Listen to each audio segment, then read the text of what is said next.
नमस्कार दोस्तों, target with अंकित में आपका स्वागत है। आज हम यूनिट 1 का पार्ट 2 कर रहे हैं, कंपैरेटिव एजुकेशन। हमने 44 क्वेश्चन नंबर तक कंप्लीट किया था। क्वेश्चन नंबर 45 तुलनात्मक शिक्षा का योगदान है राष्ट्रों में शैक्षिक विकास के आदान प्रदान में, राष्ट्रों में वैज्ञानिक विकास के आदान प्रदान में, राष्ट्रों में सांस्कृतिक विकास के आदान प्रदान में। तो हम जानते हैं शैक्षिक, वैज्ञानिक और सांस्कृतिक तीनों होते हैं, इसका मतलब ऑप्शन नंबर डी सही है। इम्पोर्टेंट क्वेश्चन है हमारा 46। जीवन पर्यटन शिक्षा के विचार के लिए आवाज़ उठाई, किसने उठाई है? जैन एमोस कोमेंस्की ने, निकोलस हैंस ने, बियर्डे ने, आई.एल. कैंडल ने। तो ऑप्शन नंबर ए ठीक है। जबकि हम जानते हैं आई.एल. कैंडल कौन है? तुलनात्मक शिक्षा के जो पिता हैं वो कहे जाते हैं। Next question 47। विश्व तुलनात्मक अध्ययन के लिए एक प्रयोगशाला है, किसने कहा है? तो ये कहने वाले जो क्वेश्चन होते हैं तो डायरेक्ट लर्न करने होंगे, तो निकोलस हैंस ने कहा है। नेक्स्ट क्वेश्चन है हमारा, बियर्डे ने तुलनात्मक शिक्षा के लिए 4 पदों को निर्धारित किया है। इन दिए गए पदों को निश्चित क्रम में रखिए। नंबर 1 तुलना, व्याख्या, विवरण या समानता। तो सबसे हम किसी भी चीज़ की व्याख्या बाद में करते हैं, पहले उसका जो विवरण होता है हम उसे कंप्लीट करते हैं, इसका मतलब 3। उसके बाद हम व्याख्या करते हैं, इसका मतलब 2। तो हमारा ऑप्शन नंबर सी सही है। नेक्स्ट क्वेश्चन, किसने कहा है? मैं चाहता हूँ कि मेरे विद्यार्थी बहते हुए झरने में पानी पिए, न कि ठहरे हुए तालाब से। लॉर्ड मैकाले ने, थॉमस आर्नोल्ड ने, वर्नन मेलिंसन ने और निकोलस हैंस ने। तो ये कहा है हमारे थॉमस आर्नोल्ड ने। 50 क्वेश्चन, तुलनात्मक शिक्षा में आने वाले व्यवधान मुख्यतः हैं। शिक्षा प्रणाली की उन्नति में रुकावट डालने वाले लोगों को पूर्वाग्रह। नंबर 2 शिक्षा का स्वरूप एवं शिक्षक प्रशिक्षण संस्थान। नंबर 3 केंद्रीकृत शिक्षा प्रणाली का अभाव या सभी। तो हम जानते हैं हमें शिक्षक प्रशिक्षण संस्थान की भी ज़रूरत है, शिक्षा प्रणाली की भी का अभाव जो है वो भी एक व्यवधान है हमारा, तो इसलिए ऑप्शन नंबर डी सही है। नेक्स्ट क्वेश्चन, स्कूलों के बाहर चीज़ें अधिक अर्थपूर्ण हैं बजाय स्कूलों की आंतरिक चीज़ों के, किसने कहा है? हैंस ने, एंडरसन ने, सैडलर ने, मेलिंसन ने। तो ये कहा है हमारे सैडलर ने। और सैडलर हम जानते हैं जब शिक्षा के विकास की, तुलनात्मक शिक्षा के विकास की बात आई तो 1907 में जो हमारा द्वितीय चरण था वो किसने शुरू किया था? माइकल सैडलर ने। Next question, sir Michael Sadler को पिता कहा जाता था। तो तुलनात्मक शिक्षा के विकास की प्रथम अवस्था का, द्वितीय अवस्था का, तृतीय अवस्था का, कोई नहीं। हमने अभी बताया 1907 में द्वितीय अवस्था में माइकल सैडलर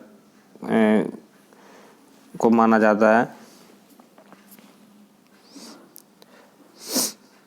नेक्स्ट क्वेश्चन, तुलनात्मक शिक्षा के अध्ययन में प्रयोग किए जाने वाले आयाम हैं दार्शनिक, सामाजिक, ऐतिहासिक या सभी।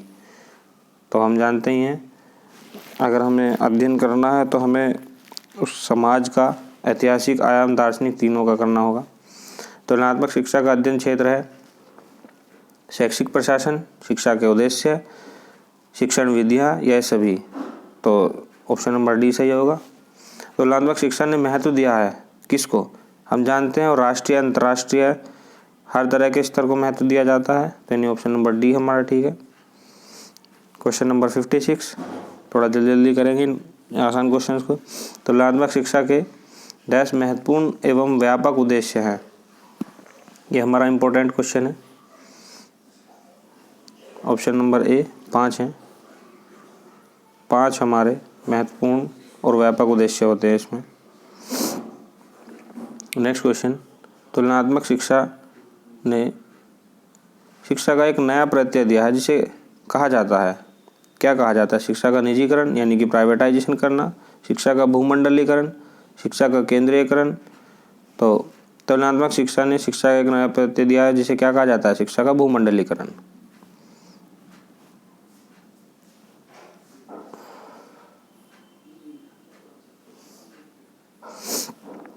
नेक्स्ट क्वेश्चन, तुलनात्मक शिक्षा में प्रयोग किया जाने वाला विश्लेषण है। तो अंतर्राष्ट्रीय और अंतर्राष्ट्रीय विश्लेषण दोनों होते हैं, इसलिए ऑप्शन नंबर सी सही है। तुलनात्मक शिक्षा को प्रभावित करने वाले कारक हैं, कौन से हैं? तो ये पीछे भी क्वेश्चन आया है, भौगोलिक कारक भी होता है, सामाजिक भी होता है, भाषाई कारक भी होता है। डी ये सभी सही हैं। कभी भी ये सभी वाले आंसर्स आए तो ज़्यादातर वही सही होते हैं, तो एग्ज़ाम में इनका ध्यान रखना है।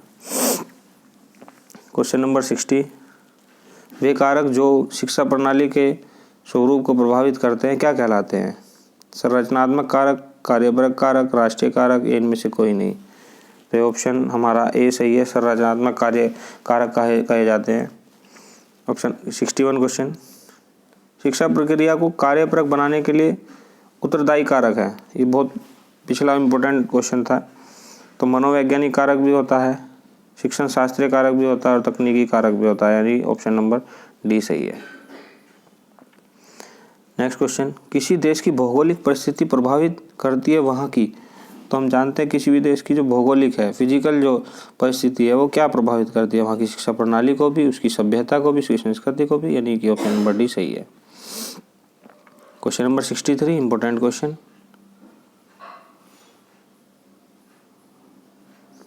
इन कारकों प्राकृतिक, धार्मिक और राजनीतिक का तुलनात्मक विश्लेषण ऐतिहासिक विकास की दृष्टि से करना और समस्याओं के समाधान की तुलना करना ही तुलनात्मक शिक्षा का मुख्य लक्ष्य है। ऐसे कथनों को हमें लर्न करना होगा। ये कथन किसका? निकोलस हैंस का है। और तुलनात्मक शिक्षा के जो पिता है वो कौन कहे जाते हैं? वो आई.एल. कैंडल कहे जाते हैं।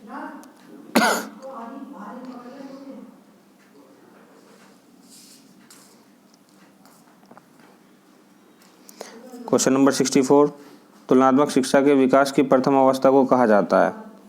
सामाजिक प्रभाव का काल, राजनीतिक प्रभाव का काल, अनुकरण का काल।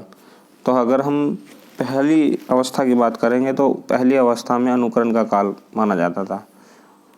और जब विकास की पहली स्टेज आई थी तो 1817 में एंटोनिन जूलियन ने दिया था, उसने शुरुआत की थी। नेक्स्ट क्वेश्चन, तुलनात्मक शिक्षा के विकास के तृतीय चरण को कहा जाता है?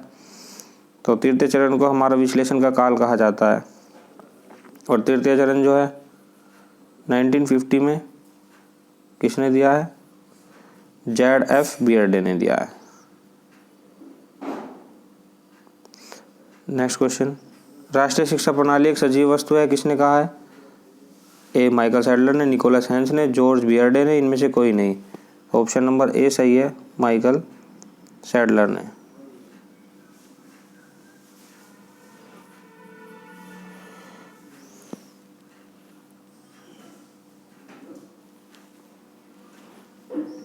शिक्षा प्रणाली के स्वरूप की अंत सांस्कृतिक तुलना पर बल दिया जाता है। C Arnold Anderson, I L. Kandel, Michael Sadler.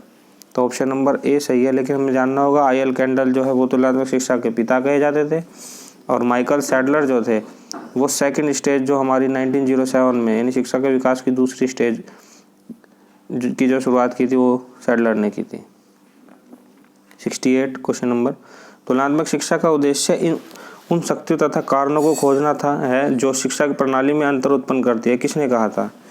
इस क्वेश्चन को हमें याद रखना होगा, ये आई.एल. कैंडल ने कहा था। एंटोनिन जूलियन के अनुसार शिक्षा है एक, ये ज़्यादा इम्पोर्टेंट नहीं है लेकिन लर्न कर लीजिए। एंटोनिन जूलियन जो है उसने के अनुसार शिक्षा एक सकारात्मक विज्ञान है और फर्स्ट स्टेज की शुरुआत एंटोनिन जूलियन ने ही की थी 1817 में।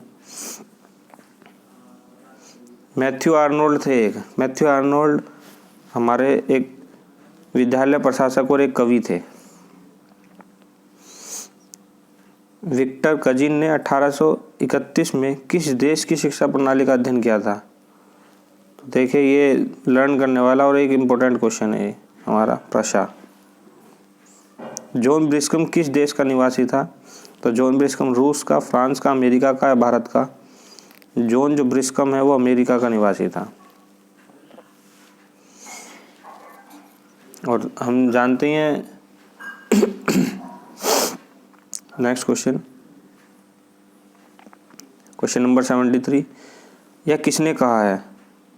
सभी अच्छी एवं सच्ची शिक्षा राष्ट्रीय जीवन एवं चरित्र की अभिव्यक्ति है। तो ये Michael Sadler, Horace Mann, Henry Barnard, Matthew Arnold. तो ये ऑप्शन हमारा सही है, माइकल सैडलर ने कहा है। Question number 74, the plan and preliminary views for a work on cooperative education सन 1817 में किसके द्वारा प्रकाशित किए गए थे? Victor Cousin, Matthew Arnold, Marc Antonian Jullien या हेनरी बर्नार्ड। तो हमारा मार्क एंटोनियन जूलियन है, सी ऑप्शन सही है। क्वेश्चन नंबर 75, शिक्षा एक सशक्त यंत्र है। तो ये तो सिंपल सा क्वेश्चन है, सामाजिक परिवर्तन और सामाजिक नियंत्रण दोनों का ऑप्शन नंबर सी सही है। तुलनात्मक शिक्षा अंतर्राष्ट्रीय तथ्यों के आधार पर निम्नलिखित घटकों में परस्पर संबंध के प्रस्ताव को प्रशिक्षण करने का एक प्रयास है, ये घटक है। तो हमारा शिक्षा एवं समाज भी होता है, शिक्षा एवं राजनीति और शिक्षण पद्धतियाँ, तो यानी डी ऑप्शन सही है। नेक्स्ट क्वेश्चन, किसी भी देश की शिक्षा प्रणाली परिचायक है, ये पीछे आया क्वेश्चन है। भौगोलिक, आर्थिक और राजनीतिक तीनों होता है, डी ऑप्शन। तुलनात्मक शिक्षा 19वीं सदी में आरंभ हुई, यह शिक्षा के तथ्यों के संकलन से संबंधित है। तुलनात्मक शिक्षा के इस कार्य को किसने आरंभ किया था? तो हम जानते हैं फर्स्ट स्टेज किसने शुरू की थी? 1817 में हमारे एंटोनियन जूलियन ने। तुलनात्मक शिक्षा को तृतीय अवस्था संबंधित है। तृतीय अवस्था जो हमारी 1950 में शुरू हुई थी, जो Z.F. बियर्डे ने दी थी, वो शिक्षा से संबंधित कारकों के विश्लेषण का काल था। क्वेश्चन नंबर 80, जनजातीय शिक्षा सख्त परंपराओं में रूढ़िवादी थी और आज भी किसी भी प्रकार से विचलन का है माना गया है, ये किसने कहा है? रॉबर्ट यूलिच ने, निकोलस हैंस ने, कैंडल ने, Z.F. बियर्डे ने। तो ये कहा है हमारा रॉबर्ट यूलिच ने। और हम जानते हैं कैंडल को जो है तुलनात्मक शिक्षा के पिता कहे जाते हैं, और Z.F. बियर्डे की बात करेंगे तो वो थर्ड स्टेज को स्टार्ट करने वाले थे 1950 में। नेक्स्ट क्वेश्चन, एक निबंध, how far can we learn anything of a practical views from the study of a foreign system of education, ये किसके द्वारा लिखा गया था? माइकल सैडलर के द्वारा लिखा गया था। और माइकल सैडलर कौन है? जिन्होंने शिक्षा के तुलनात्मक शिक्षा के अगर दूसरे अवस्था की बात करेंगे 1907 में जो शुरुआत हुई थी, वो माइकल सैडलर ने की थी। क्वेश्चन नंबर 82 और लास्ट क्वेश्चन, कौन तुलनात्मक शिक्षा का प्रभावी क्रियाशील कारण नहीं है? तो ये एक इम्पोर्टेंट क्वेश्चन है। तो इसमें शिक्षण भी होता है, अनुदेशन भी होता है और प्रशिक्षण भी होता है, दर्शन नहीं होता है तुलनात्मक शिक्षा का प्रभावी क्रियाशील कारण। हालांकि लिया जाता है लेकिन प्रभावशील नहीं माना जाता है। तो ए ऑप्शन हमारा ठीक है इसमें। इसके बाद नेक्स्ट वीडियोज़ में हम यूनिट 2 करेंगे। धन्यवाद।